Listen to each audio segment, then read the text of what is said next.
Finally কিন্তু আমরা উজ্জ্বলদার দোকানে চলে এসেছি, মধ্যমগ্রাম বিরিয়ানির কিংয়ের দোকানে। দেখো আসার পরের থেকে দেখতে পাচ্ছি উজ্জ্বলদা কিন্তু একের পর এক বিরিয়ানি কিন্তু সার্ভ করতে ব্যস্ত।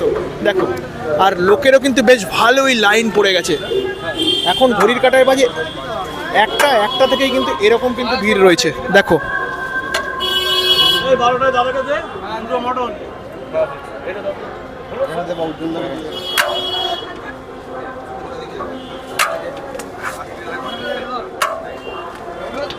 আর এবার হচ্ছে আমাদের বাকেটটা প্যাকিং চলছে। এবার কিন্তু বাকেটে উঠছে বিরিয়ানি। উজ্জ্বলদা এটার দামটা একবার বলবে? এই যে চিকেন যাচ্ছে এটা 640। আচ্ছা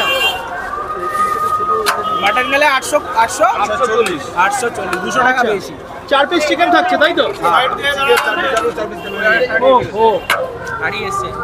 আচ্ছা, যে যেরকম বলবে তাকে তুমি সেইভাবেই দেবে উজ্জ্বলদা? চেষ্টা করি দাদা।